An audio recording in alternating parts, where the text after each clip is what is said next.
আগে সবার আগে আপনাদের একটা ছবি দেখাই, দেখেন। কি বলছিলাম না যে জাতিসংঘ থেকে নিষেধাজ্ঞা আসতে যাচ্ছে? কি আসলো নাকি? অনেকেই ভুয়া ভুয়া বলছেন, কি আসছে খুব ভালোভাবে দেখেন। বাংলাদেশে অশান্ত পরিস্থিতি অব্যাহত। এর মধ্যে আবার জল্পনা অন্তর্বর্তী সরকারের প্রধান উপদেষ্টা মোহাম্মদ ইউনূস নাকি দেশ ছেড়ে পালিয়ে যাবেন। এদিকে দীর্ঘদিন তো আর অন্তর্বর্তী সরকার দেশ চালাতে পারে না, তাই গণতান্ত্রিক পদ্ধতিতে নির্বাচনের পক্ষে জোরালো। ভারত আমেরিকা বহুল প্রতীক্ষিত যে মিটিং, সেই মিটিং হলো গতকালকে। সেটা নিয়েই সারা দেশ উত্তাল ছিল। গত রাতে যে আলোচনাটা সব থেকে বেশি শুরু হলো ট্রাম্প মোদির মিটিং, সেখানে বাংলাদেশ প্রসঙ্গ এবং ধারণা। গতকালকের বিষয়টা দিয়ে শুরু করি। যখন সাংবাদিক প্রশ্ন করেন প্রেসিডেন্ট ডোনাল্ড ট্রাম্পকে বাংলাদেশ সম্বন্ধে, সেই কথাগুলো সেখানে সুস্পষ্ট, একেবারে সুস্পষ্ট। বাংলাদেশে মানবাধিকারের লঙ্ঘন হচ্ছে। ডোনাল্ড আমাদের এবার কি তাহলে কঠিন বিপদে পড়ে ক্ষমতা ছেড়ে দিতে হবে অন্তর্বর্তী সরকারের প্রধান উপদেষ্টা নোবেলজয়ী ডক্টর মোহাম্মদ ইউনূসকে? আসসালামু আলাইকুম। আওয়ামী লীগ সরকার শেখ হাসিনা পালিয়ে যাওয়ার পর বর্তমানে ক্ষমতায় আছেন অন্তর্বর্তী সরকারের প্রধান উপদেষ্টা নোবেলজয়ী ডক্টর মোহাম্মদ ইউনূস। আর এই নোবেলজয়ী ডক্টর মোহাম্মদ ইউনূস ক্ষমতা থাকাকালীন আজকে সারা বাংলাদেশে যেসব চাঞ্চল্যকর ঘটনা ঘটেছে, তার মধ্যে থেকে আমি আপনাদেরকে এমন কিছু বাছাই করা একটি ভিডিও ফুটেজ দেখাবো, যা দেখলে আপনারা সত্যি রীতিমতো অবাক হয়ে যাবেন। তাই বলছি সম্পূর্ণ ভিডিও জুড়ে আমার সাথে থাকবেন, তাহলে সবকিছু বুঝতে পারেন ইনশাআল্লাহ। তো দর্শক চলুন আজকে সেই কাঙ্ক্ষিত ভিডিও ফুটেজটা আমরা প্রমাণ সহকারে দেখে আসি।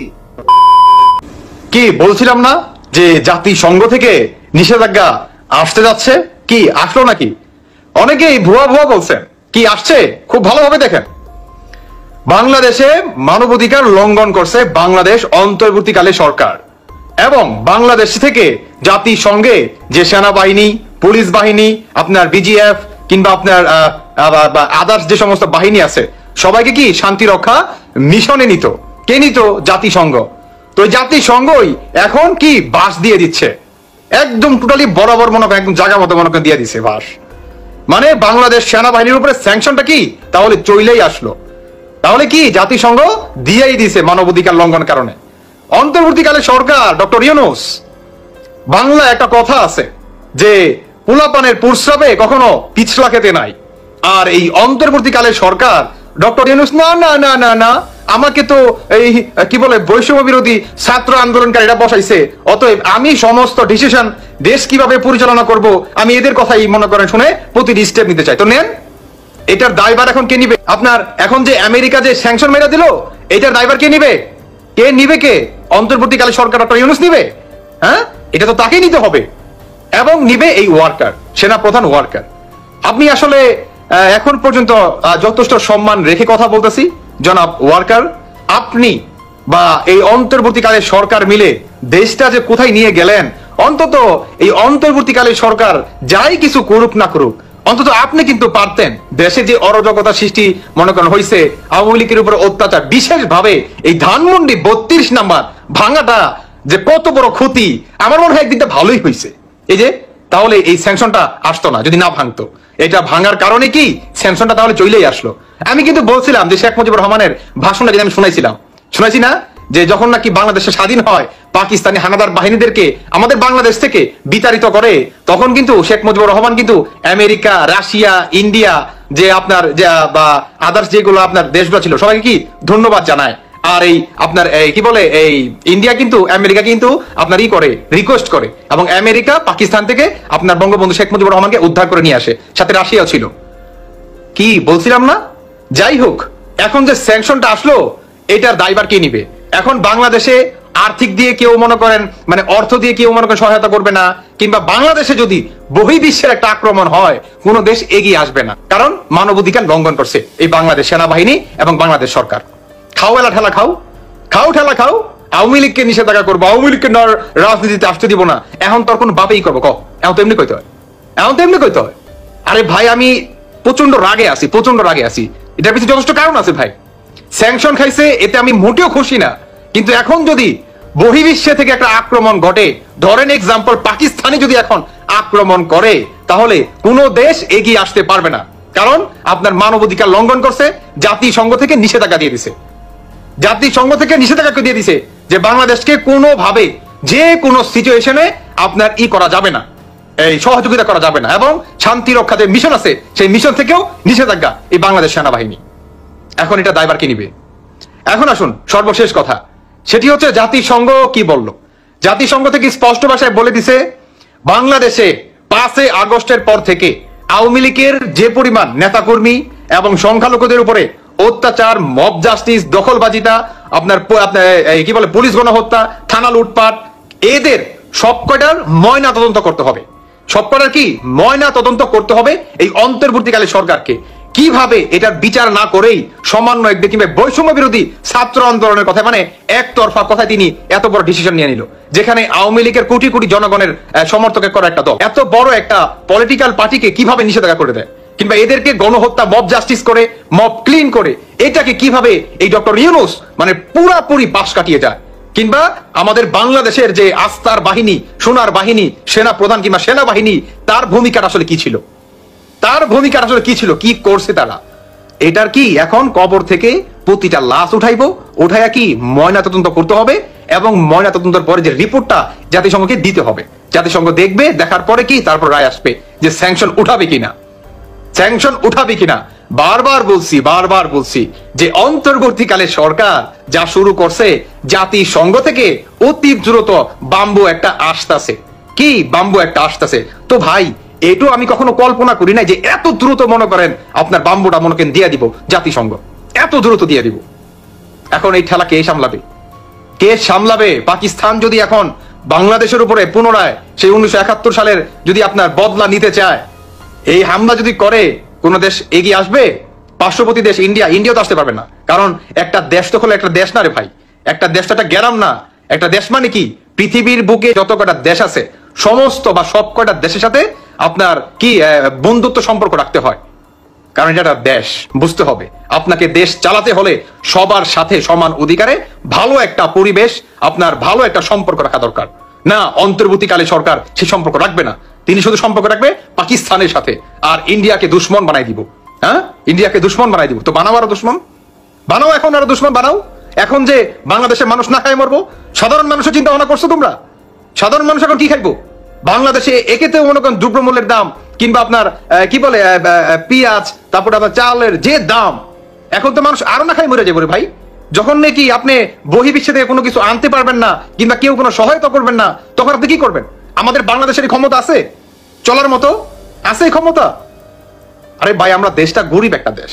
এই গরিব একটা দেশের ভিতরে জঙ্গিবাদীদের কথায় আপনারা দেশটা যে কতটুকু রসাতলে নিলেন, কিংবা বিশেষভাবে এই আপনার জাতিসংঘ থেকে কিংবা এই মানবাধিকার লঙ্ঘনের কারণে কি যে একটা স্যাংশন আপনারা খাইলেন, এটার প্রভাব প্রতিটা বাংলাদেশের জনগণ এটার মনে করেন ই করবে, পোহাবে। প্রতিটা জনগণ যারা নাকি সমন্বয় আছে, উপদেষ্টা আছে, এরা তো ভালোই থাকবে, কারণ এরা তো কোটি কোটি টাকা হাতিয়ে নিচ্ছে। 1 টাকার জিনিস এরা 1000 টাকা দিয়ে মনে করেন খেতে পারবে, কিন্তু সাধারণ মানুষ কি পারবে? সাধারণ মানুষ যে নাকি দিন আনে দিন খায়, তার কথা চিন্তা করছেন? করছেন আপনার তার কথা চিন্তা? যে নাকি দিনে মনে করেন 500 টাকা উপার্জন করে, সে যখন বাজারে যাবে দেখবে সে চাল কিনলে ডাল কিনতে পারতেছে না, ডাল কিনলে তার মনে করেন চালের টাকা নাই। এটাই হবে বাংলাদেশে। কারণ যখন নাকি বহির্বিশ্ব থেকে কোনো মনে করেন আপনি কোনো কিছু ইম্পোর্ট করতে পারবেন না কিংবা আনতে পারবেন না, কিংবা আপনার বহির্বিশ্ব থেকে কোনো আপনার সহায়তা করবো না, তখন তো দেশের এই অবস্থায় হবে, এই অবস্থায় তো হবে। তো এটার জন্যই বলতেছি যে এই অন্তর্বর্তীকালে সরকার প্রধান ডক্টর ইউনূস, আপনি যদি এখন পর্যন্ত এই চ্যাংরা পোলাপানের বা এই শিবিরদের কিংবা এই সন্ত্রাসীদের, জঙ্গিবাদীদের কথায় কানে দেন কিংবা প্রতিনিয়ত উঠা বসা করেন, তাহলে বাংলাদেশ গেছে। বাংলাদেশ ইন্না লিল্লাহি ওয়া ইন্না ইলাইহি রাজিউন হয়ে গেছে, শেষ বাংলাদেশ। বাংলাদেশ শেষ। খাবে তোমরা, আরো বেশি বেশি করে খাও। এখন শুধু একটা বিষয় দেখার পালা, যে সাধারণ মানুষ যখন নাকি না খেতে পারবে, যখন নাকি পেটের দায়ে তার পরিবার চিৎকার চেঁচামেচি করবে, তার বাচ্চা পোলাপান প্রতিনিয়ত মনে করেন ছটপট করবে, যখন নাকি বাংলাদেশের প্রতিটি মানুষ ঘর থেকে নিজ দায়িত্বে মনে করেন বের হয়ে আসবো, তখন এই সমন্বয়কারী কিংবা এই অন্তর্বর্তীকালে সরকারের অবস্থাটা আমি আসলে দেখতে চাই। আপনারা 5 আগস্ট কিংবা জুলাই মাসের আন্দোলন তো দেখছেন, এর থেকে তীব্র থেকে আরো ভয়ঙ্কর রূপে মনে করেন ফিরে আসবো। এটা মিলা রেখেন, বাংলাদেশের প্রতিটি শ্রেণীর মানুষ ফিরে আসবো, অবশ্যই আসবো। রাস্তাঘাটে যদি আন্দোলন না করে তারপরে আমাকে মনে করেন আপনারা বললেন, সত্যি কথা বলতেছি ভাই, কারণ বহির্বিশ্ব থেকে যদি কোনো সহায়তা না আসে, কোনো সাপোর্ট না আসে, আপনারা বুঝতেছেন দেশ কোথায় যাবে? বুঝতেছেন আপনারা? কিচ্ছু বলার নাই, কিচ্ছু বলার নাই। এই ডক্টর ইউনূস সরকার, উনি আসলে আপনার কি বলে এই পোলাপানের মুতে পিছলা খাই দেশটাকে কি একদম রসাতলে দিয়ে দিল, একদম রসাতলে দিয়ে দিল। তিনি একটা বারের জন্য চিন্তা করে নাই যে আমি আসলে কোনো অন্তর্বর্তীকালে সরকার মানে আমি শুধু বৈষম্য বিরোধী ছাত্র আন্দোলনের ভিতরে সীমাবদ্ধ না, আমি বাংলাদেশের প্রতিটি মানুষের আপনি সরকার। এটা আপনার চিন্তাধারা আপনার রাখা উচিত ছিল, কারণ আপনি একমাত্র এই সমন্বয়কদের সরকার না, আপনি বাংলাদেশের আওয়ামী লীগের সরকার, বিএনপি সরকার, জামায়াতের যতগুলা পলিটিক্যাল পার্টি আছে কিংবা সাধারণ মানুষ আছে, ধর্মবিদ নির্বিশেষে আপনি সবার সরকার। আপনার মাথায় এই মেন্টালিটা থাকার দরকার ছিল। আপনাকে যে কিভাবে নোবেল দিয়ে দিল এটাও এখন চিন্তার বিষয়, কিংবা সন্দেহ লাগে রে ভাই, সত্যি কথা বলতেছি ভাই, সন্দেহ লাগে। প্রচন্ড রাগ হইতেছে ভাই, প্রচন্ড রাগ হইতেছে, বিশ্বাস করে মাথাটা নষ্ট হয়ে গেছে ভাই এই রিপোর্টটা দেখার পরে। আমি চাইছি যাতে আমার এই সংবাদটা ভুয়া হয়, যে নিষেধাজ্ঞা যাতে না আসে, কিন্তু চইলেই আসলো। খাও এখন বড়। গতকালকের বিষয়টা দিয়ে শুরু করি। যখন সাংবাদিক প্রশ্ন করেন প্রেসিডেন্ট ডোনাল্ড ট্রাম্পকে বাংলাদেশ সম্বন্ধে, সেই কথাগুলো সেখানে সুস্পষ্ট, একেবারে সুস্পষ্ট। বাংলাদেশে মানবাধিকারের লঙ্ঘন হচ্ছে, আমাদের ডক্টর ইউনুস কি করছে, সমস্ত কিছুর পরিপ্রেক্ষিতে যে ডিপ স্টেটের কথা বলা হয়েছে, USAID-র কথা বলা হয়েছে, সেখানে যেভাবে তিনি শুরু করলেন ডোনাল্ড ট্রাম্প, সেখানে কিন্তু এই বিষয়টা আমাদের এখানে অ্যানালাইসিস করতে হবে, গভীরভাবে বুঝতে হবে উনি কি বলেছেন। উনি বলেছেন ডিপ স্টেট এটার সাথে যুক্ত নয়, এটা হলো অস্বীকার করা নয়, এটা হলো যে এই মুহূর্তে ডিপ স্টেট বলতে যে সকল ফান্ডিং গুলো USAID-র মাধ্যমে যেত, সেসবগুলোকে উনি বন্ধ করে দিয়েছেন। এটি ছিল মৌলিক স্ট্যান্ড প্রথম। দ্বিতীয়ত, বিষয়টা যখন বাংলাদেশ সম্বন্ধে, তখন সেখানে উনি কিন্তু এই অল্প কথায়, যেটা আপনার কথা আমি রিপিট করছি, যে অল্প কথায় কিন্তু উনি বলে দিয়েছেন বাংলাদেশ, আমি পড়ে দেখেছি এটা 1000 বছর ধরে তারা একসাথে কাজ করছে, তার মানে আমাদের 1000 বছরের ইতিহাস সে পড়ে আসছে, সাংস্কৃতিক ইতিহাস আমরা যে এই বিরাট ভারতবর্ষের আদি প্রাচীন অঞ্চল যেখানে সভ্যতা, সেসবগুলো নিশ্চয়ই মেনশন করা হয়েছে। কিন্তু ফাইনালি যেই কথাটা উনি বললেন, যেটাকে নিয়ে এখন যারা এটাকে আসলে মিসগাইড করতে চান, ইন্টারপ্রেট বা অন্য দিকে নিতে চান, বা অন্য কোনো ভাবে এটাকে উপস্থাপন করতে চান, তারা বিভিন্নভাবে বলছেন। কিন্তু উনি সুস্পষ্টভাবে ইংলিশে উচ্চারণ করে বলেছেন, I will leave Bangladesh to the prime minister. এই বিষয়টার কোনো ক্রমে আপনি বলতে পারছেন না যে এই প্রশ্নটার উত্তর দেওয়ার জন্য, কারণ ওনাকে অন্যান্য প্রশ্ন যখন করা হয়েছিল আমার সামনেই, তখন বলছেন এই প্রশ্নটার উত্তর আসলে প্রাইম মিনিস্টারের জন্য। হ্যাঁ, প্রাইম মিনিস্টার আপনি বলুন। আর এখানে বলা হয়েছে যে বাংলাদেশের বিষয়টি আমি প্রাইম মিনিস্টারের উপর ছেড়ে দিলাম।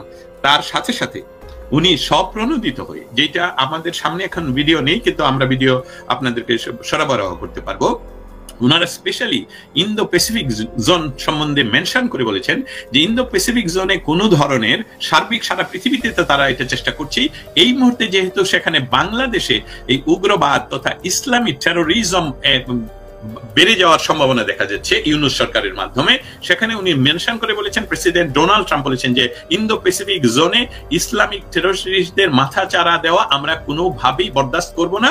আমরা এই দুই দেশ মিলে, আমার বন্ধু হেসে দিয়ে বলছেন, আমার বন্ধুর সাথে, বন্ধু PM মোদির সাথে আমার এই কথাই হয়েছে যে আমরা সার্বিক বা এই অঞ্চল নিয়ে এই কাজগুলো করব। আপনারা জানেন যে বিষয়টা শুধু দ্বিপাক্ষিক বাংলাদেশ নিয়ে কথা নয়, আরো হাজার ধরনের কথা হয়েছে।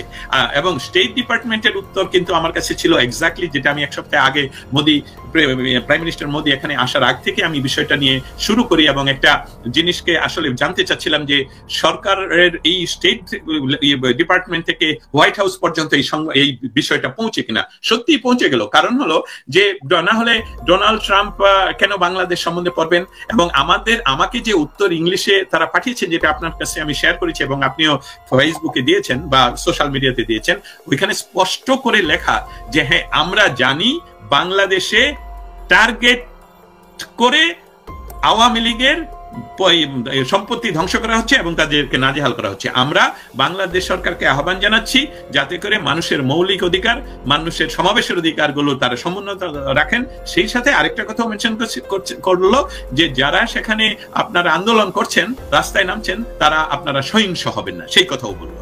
এবং আমরা এই অন্তর্বর্তীকালীন সরকারের সাথে আমাদের ডায়ালগ চালিয়ে যাচ্ছে যাতে দ্রুততম সময়ে সেখানে নির্বাচিত কোনো ব্যবস্থার মাধ্যমে সেখানে কোনো গণতান্ত্রিক পরিবেশ ফিরে আসে। অতএব সম্পূর্ণভাবে এই ট্রাম্প প্রশাসন বাংলাদেশের অবস্থানটা তাদের কাছে সম্পূর্ণ ক্লিয়ার। সেখানে কি হচ্ছে ক্লিয়ার। আমি শুধু মেনশন করতে চাই, যখন মোদি, প্রাইম মিনিস্টার মোদিকে মেনশন করে বলেন যে বাংলাদেশের বিষয়টা উনি দেখভাল করবেন, সেখানে বাংলাদেশে কি একটা বিষয় হচ্ছে এই মুহূর্তে 5ই ফেব্রুয়ারি থেকে হান্ট। কি হান্ট হচ্ছে?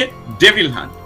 আমরা ডেভিল খুঁজে পাবো কোথায়? সেখানে মানুষ খুঁজতে হবে। মানুষ ভালো থাকে মন্দ থাকে, আমার বিরোধী মানুষ, সরকারের যারাই বিরোধী তারাই ডেভিল, এবং তাদেরকে হান্ট হলো খুবই ক্রুয়েল একটা শব্দ। আপনি হান্টিং করবেন একটা এনিমেলকে, তাকে কিল করবেন, তাকে আহত করবেন।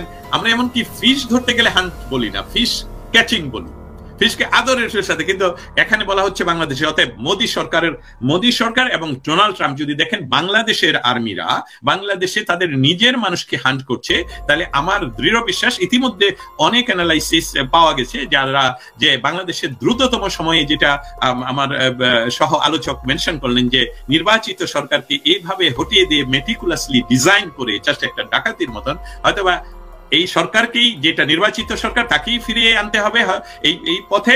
না হয়তো যে আর্মি যে কাজগুলো করছে সেটা যদি ইউএস এর সাথে ভারত একসাথে কথা বলে, তাহলে আমাদের আর্মি।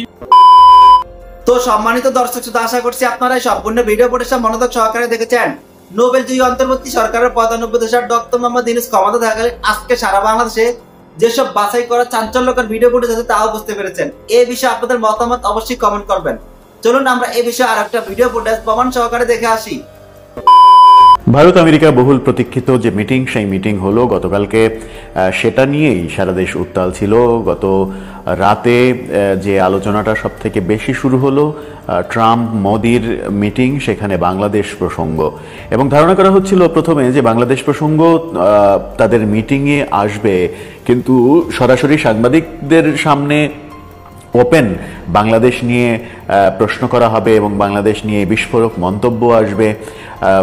দুই দেশের বর্ডারের জঙ্গিবাদ নিয়ে কথা আসবে, সেটা খুব একটা প্রত্যাশা করা যায়নি, কিন্তু প্রত্যাশার বাইরে সেই ঘটনাটা ঘটেছে। যে ঘটনাটা ঘটেছে সেই ঘটনাটাকে নিয়ে আবার বর্তমানে বাংলাদেশে সরকার পক্ষ, আওয়ামী লীগ পক্ষ, দুই পক্ষ দুইভাবে ব্যাখ্যা করার চেষ্টা করছেন। দুই পক্ষ যখন দুইভাবে ব্যাখ্যা করার চেষ্টা করছেন, তখন আমরা দেখলাম যে যখন ট্রাম্প মোদির বৈঠক হলো, বাংলাদেশ প্রসঙ্গ আসলো এবং খুবই বড়ভাবে বাংলাদেশের প্রসঙ্গ আসলো, তখন ডক্টর ইউনূসের সঙ্গে আমেরিকা থেকে ফোনে কথা বললেন ইলন মাস্ক। সেটাকেও সরকারের সাফল্য হিসেবে দেখা হচ্ছে যে ইলন মাস্কের সঙ্গে বর্তমান সরকারের সম্পর্ক, ভালো সম্পর্ক হয়েছে। সুতরাং ট্রাম্প প্রশাসন এখন আর কোনো ব্যাপার না। আদতে কি সেটা? জঙ্গিবাদ নিয়ে আমেরিকা কি বলছে, কি হতে চলেছে, কি হতে পারে এর পরের স্টেপে, সেই আলোচনাই করবে এই ভিডিওতে। থাকবেন পলিটিক্স টিভির নিয়মিত আয়োজনে।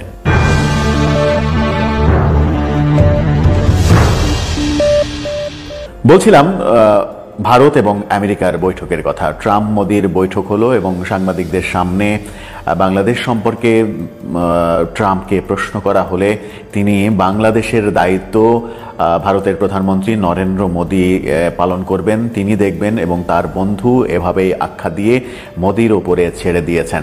বাংলাদেশের ইস্যু মানে হচ্ছে যে বর্তমান সরকার issue, Sheikh Hasina issue, Awami League issue. এই ইস্যু যখন ডোনাল্ড ট্রাম্প নরেন্দ্র মোদির ওপরে ছাড়লেন, তখন ভারতে শেখ হাসিনাকে আশ্রয় দেয়াটা আমেরিকার কাছে বোধহয় এক ধরনের বৈধতা পেয়ে গেল। শেখ হাসিনাকে আশ্রয় দেয়া নিয়ে নানা রকমের কথা হচ্ছিল। ভারত কোন অধিকারে, কোন আইনে শেখ হাসিনাকে আশ্রয় দিয়েছে, শেখ হাসিনার যেখানে পাসপোর্ট বাতিল করে দেয়া হয়েছে সেখানে শেখ হাসিনাকে আশ্রয় দেওয়ার কোনো কারণ নেই ভারতের, সেরকম আলোচনা সমালোচনা যখন চলছিল, ঠিক তখন ডোনাল্ড ট্রাম্প মোদির ওপরেই বলটা ছেড়ে দিলেন, মোদির কোর্টে বলটা দিয়ে দিলেন। এখন মোদি যেভাবে খেলবেন সেভাবেই হবে। যখন মোদির কোর্টে বল চলে গেল, তখন ডক্টর ইউনূসের জন্য সেটা কি বড় ধরনের বিপদ ডেকে আনবে, নাকি আবার আরেকটা ব্যাখ্যা যেটা আসছে সেটা হচ্ছে যে ডোনাল্ড ট্রাম্প কৌশলে ব্যাপারটা এড়িয়ে যাওয়ার জন্য নরেন্দ্র মোদির কাছে ছেড়ে দিয়েছেন, যেন এখানে আমেরিকার কিছু করা না লাগে। ব্যাপারটা দুইভাবেই ব্যাখ্যা হচ্ছে। আবার একই ভিডিও, যে ভিডিওতে সাংবাদিক প্রশ্ন করছেন ডোনাল্ড ট্রাম্পকে বাংলাদেশ বিষয়ে যুক্তরাষ্ট্র কি করবে, যুক্তরাষ্ট্রের ভাবনা কি, সেখানেই ডোনাল্ড ট্রাম্প যখন বললেন যে আমার বন্ধু বাংলাদেশের ব্যাপারটা আমার বন্ধু নরেন্দ্র মোদি দেখবেন, সেই একই ভিডিওটাকে দুই পক্ষ, আওয়ামী লীগের সমর্থক এবং আওয়ামী লীগ এবং সরকারের সমর্থক এবং অন্যান্য দল, আওয়ামী এন্ট্রি যারা, তারা দুই পক্ষ দুইভাবে প্রচার করছে। যারা সরকার পক্ষ কিংবা আওয়ামী এন্ট্রি পক্ষ, তারা এটাকে এক ধরনের নরেন্দ্র মোদীকে নিয়ে ট্রল হিসেবে ব্যাখ্যা করার চেষ্টা করছেন সামাজিক যোগাযোগ মাধ্যমে। যদিও এটা কোনোভাবেই নরেন্দ্র মোদীকে নিয়ে ট্রল না, খুবই সিরিয়াসভাবে ডোনাল্ড ট্রাম্প নরেন্দ্র মোদীর ওপরেই ছেড়ে দিয়েছেন বাংলাদেশ প্রসঙ্গ। শেষ পর্যন্ত নরেন্দ্র মোদী বাংলাদেশ প্রসঙ্গে কি করেন এবং আমেরিকার সঙ্গে যেটা প্রকাশ্যে তো আর বেশি কথা হয় না, যেমন প্রকাশ্যে যদি আমেরিকাকে জিজ্ঞাসা করা হয় বাংলাদেশের ব্যাপারে হস্তক্ষেপ করবেন কিনা, আমেরিকা তো নিশ্চয়ই বলবে না যে হস্তক্ষেপ করব, কারণ হস্তক্ষেপ করার রাইটস কোনো দেশের নেই আর এক দেশের ওপরে। আর তারা কৌশলে খেলবে, খেলাটা কৌশলেই হয়, আন্তর্জাতিক খেলাটা কৌশলে হয়। অনেক খেলাই হতে পারে, সেই খেলার মাঝে যেটা ভাবা হচ্ছে যে মোদি ডোনাল্ড ট্রাম্পকে চাপ দিয়ে কনভিন্স করে যে কাজটা করতে পারেন সেটা হচ্ছে যে আমেরিকার বাজারে বাংলাদেশের গার্মেন্টসের যে প্রায় 35% বেশি গার্মেন্টসের ক্রেতা নির্ভরতা আমেরিকার বাজারে, সেই বাজারটা যদি আমেরিকা বন্ধ করে দেয় কিংবা সেই বাজারে যদি কর অনেক বেশি আরোপ করা হয়, তাহলে সেটা বাংলাদেশের জন্য ভয়াবহ বিপদ ডেকে আনতে পারে এবং সরকার চাপে পড়তে পারে। সরকার চাপে পড়ে সরকার হয়তো পদত্যাগ করতে পারে, এরকম ব্যাপার রয়েছে। আরেকটা ব্যাপার যেটা প্রকাশ্যেই মোদি এবং ট্রাম্প আলোচনা করেছেন, ডোনাল্ড ট্রাম্প একেবারে স্পষ্টভাবে বলেছেন যে দুই দেশের বর্ডারে জঙ্গিবাদ নির্মূল করা হবে এবং স্পেশালি যে কথাটা বলেছেন সেটা হচ্ছে যে ইসলামী জঙ্গিবাদ।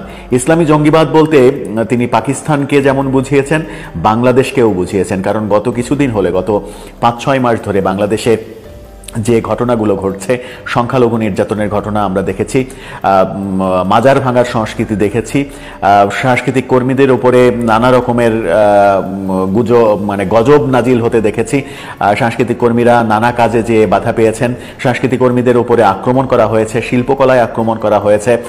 এরকম যে ঘটনাগুলো ঘটছে সেই ঘটনা ইসলামী জঙ্গিবাদকে লালন করে, এরকম আখ্যা কিন্তু আন্তর্জাতিক পরিমণ্ডলে বাংলাদেশ পেয়ে যাওয়ার সম্ভাবনা রয়েছে। সেই কারণেই ডোনাল্ড ট্রাম্প যখন বলেন ইসলামী জঙ্গিবাদ রুখবেন এবং কঠোর হাতে রুখবেন, ইসলামী টেরোরিস্টকে তিনি মোকাবেলা করবেন দুই দেশ ভারত এবং আমেরিকা মিলে, তখন কিন্তু সেটা বাংলাদেশের জন্য বেশ খারাপ খবর। বাংলাদেশে চলমান ব্যাপারগুলো যদি চলতে থাকে, সেগুলো যদি নিরসন না হয়, তাহলে বাংলাদেশের জন্য ওই দিক থেকে একটা বড় চাপ চলে আসবে। যদিও ইসলামী জঙ্গিবাদের ব্যাপারটা যে শুধুমাত্র ডক্টর ইউনূস সরকারের আমলেই মাথাচাড়া দিয়েছে সেটা না, এর আগেও আমরা বিভিন্ন সরকারের আমলে দেখেছি, বিএনপির আমলে দেখেছি, আওয়ামী লীগের আমলে দেখেছি, আমরা বাংলা ভাইয়ের উত্থান দেখেছি, আমরা উদীচির অনুষ্ঠানে বোমা হামলা দেখেছি, আমরা পয়লা বৈশাখের সকালের অনুষ্ঠানে ছায়ানটের প্রোগ্রামে বোমা হামলা দেখেছি, এরকম আমরা 21শে আগস্টের আওয়ামী লীগের উপরে গ্রেনেড হামলা দেখেছি, অনেক ঘটনায় দেখেছি যেটার সঙ্গে ইসলামী জঙ্গিরা জড়িত বলে বিভিন্ন তদন্তে বিভিন্নভাবে উঠে এসেছে। এই কারণেই বাংলাদেশে কোনোভাবেই এর আগের সরকারগুলো এই ব্যাপারে খুবই সচেতন থাকার চেষ্টা করেছে।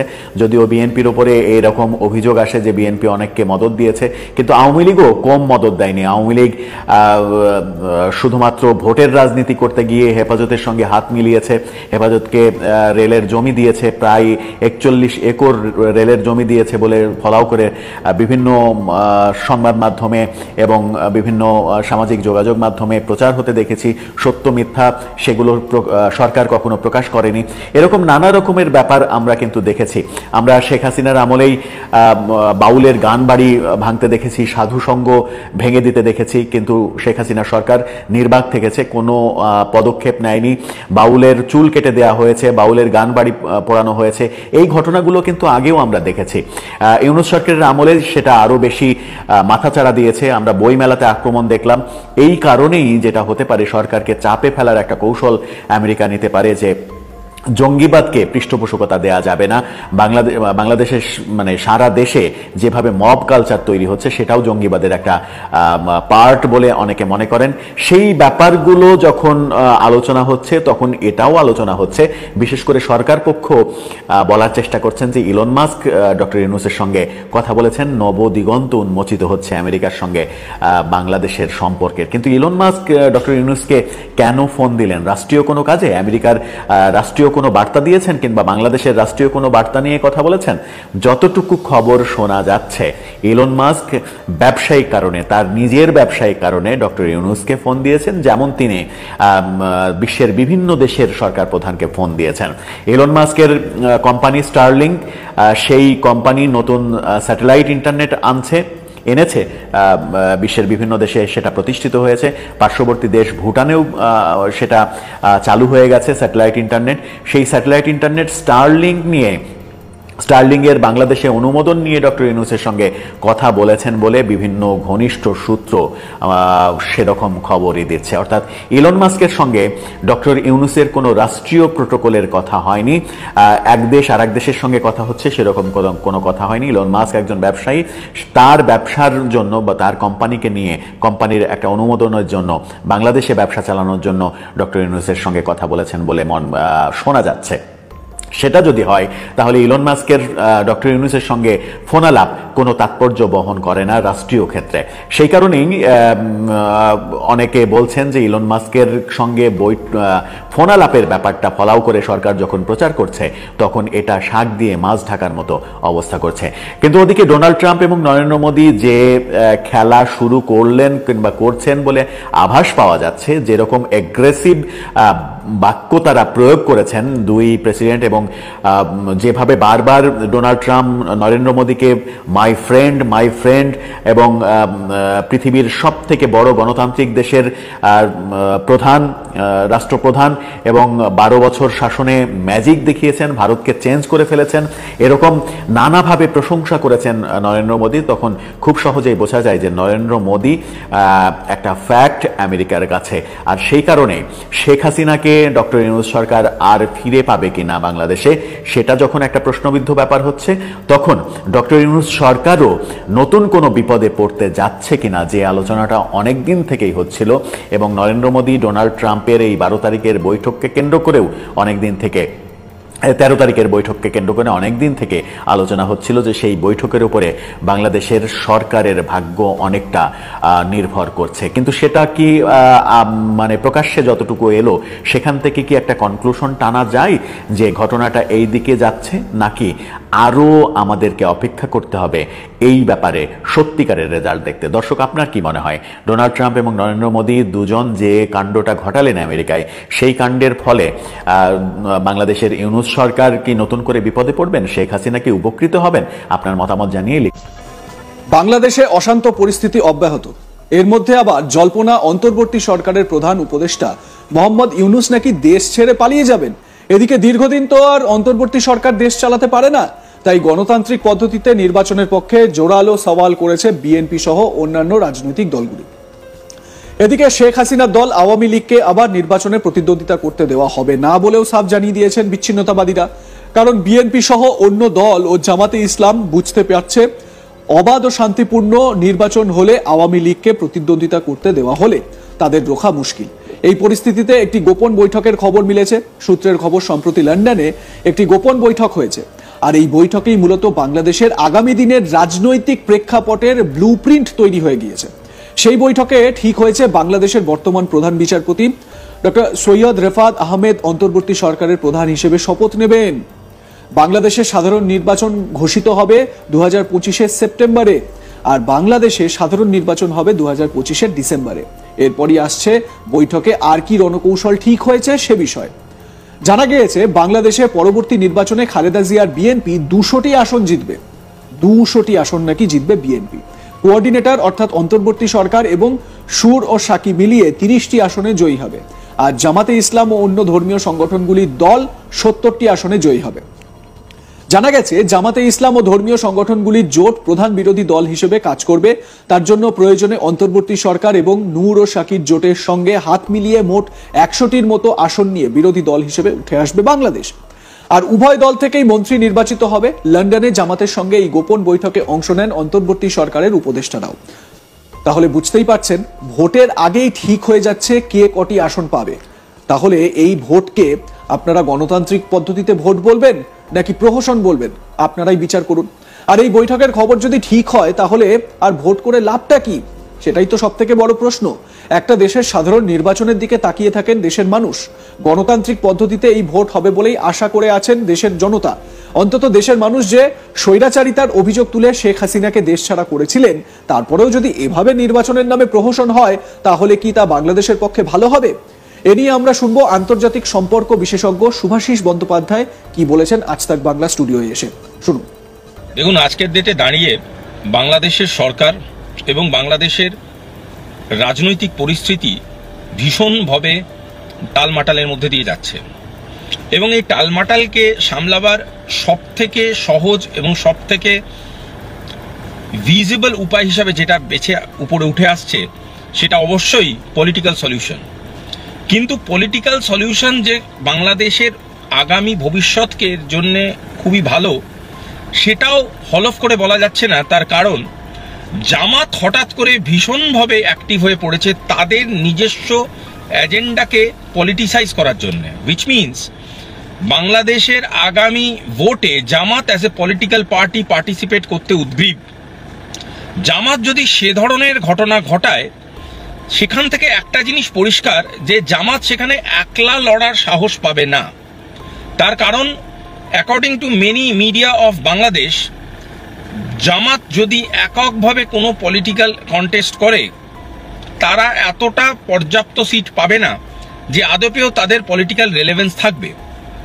তাই তারা চেষ্টা করবে বিভিন্ন রকম রিলিজিয়াস এজেন্ডায় যে ছোট ছোট পলিটিক্যাল এন্টিটিগুলো আছে তাদেরকে সাথে নিয়ে একটা অ্যালাই ফর্ম করার, এবং এই অ্যালাই যে ফরমেশন হবে সেই অ্যালাইকে তারা চেষ্টা করবে প্রধান বিরোধী শক্তি হিসাবে আগামী দিনে বাংলাদেশের বিরোধী আসনে গিয়ে বসা। সেক্ষেত্রে সরকার হিসাবে বাংলাদেশের প্রুভেন আইডেন্টিটি বিএনপিকে তারা ব্যাকআপ দেবে ম্যাক্সিমাম সিট পাওয়ার জন্য। কিছু মিডিয়ার তথ্য, কিছু বিদেশি সূত্রে চলা খবরের মাধ্যমে এটা জানা যায় যে লন্ডনে এমন ধরনের কিছু মিটিং হয়েছিল বা এমন ধরনের কিছু এগ্রিমেন্ট হয়েছে যার মাধ্যমে হয়তো বিএনপি জামাতকে সাইলেন্টভাবে সাপোর্ট করে বাংলাদেশে ইলেকশন করাবার চেষ্টা করবে। যদি সে ধরনের কোনো প্রক্রিয়া তারা চালাতে থাকে, তাহলে এই জিনিস নিশ্চিত করে বলা যেতে পারে যে বিএনপি সেক্ষেত্রে কনফিডেন্টলি 150-র উপরে অর্থাৎ 200-র কাছাকাছি সিটকে অ্যাটেম্প্ট করে লড়বে।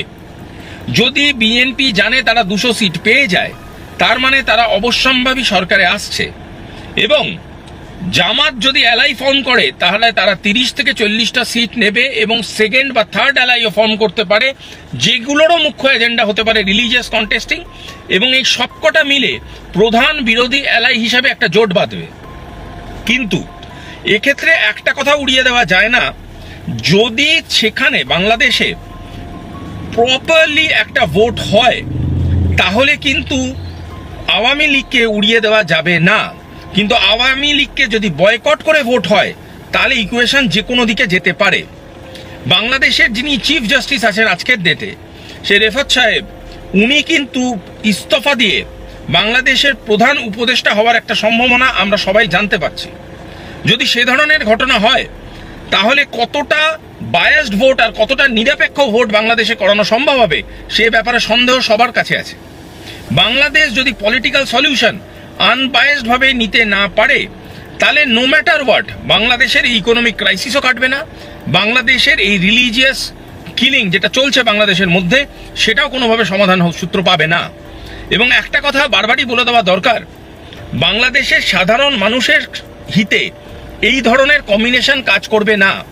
হয়তো কোনো বিশেষ জাতির বিশেষ কিছু লিডারদের পকেট ভরানোর জন্য এই ধরনের ইকুয়েশন ভীষণভাবে এফেক্টিভ, কিন্তু এই ধরনের ইকুয়েশনে বাংলাদেশের সাধারণ নাগরিক কতটা উপকৃত হবে বা বাংলাদেশের সাধারণ নাগরিকদের ভবিষ্যৎ কতটা ভালো দিকে যাবে এই ব্যাপারে সন্দেহ থেকেই যাচ্ছে।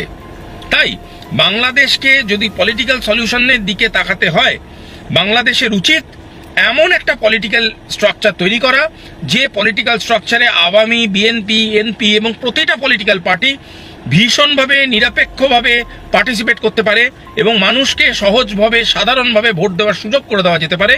তাহলেই বোঝা যাবে অ্যাকচুয়ালি বাংলাদেশের মানুষ কাকে তাদের আগামী সরকারের দেখতে চাইছে।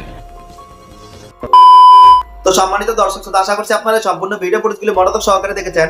অন্তর্বর্তী সরকারের প্রধান উপদেষ্টা নোবেল ডক্টর মোহাম্মদ ইউনূস ক্ষমতা থাকাকালীন আজকে সারা বাংলাদেশের ঘটনার প্রসাদ আমাদের থেকে কি হচ্ছে তাও বুঝতে পেরেছেন। এই বিষয়ে আপনাদের একটি গুরুত্বপূর্ণ মতামত অবশ্যই কমেন্ট করবেন। আজ এ পর্যন্তই, দেখা হচ্ছে অন্য একটি ভিডিওতে। সে ভালো থাকবেন, সুস্থ থাকবেন, আল্লাহ হাফেজ।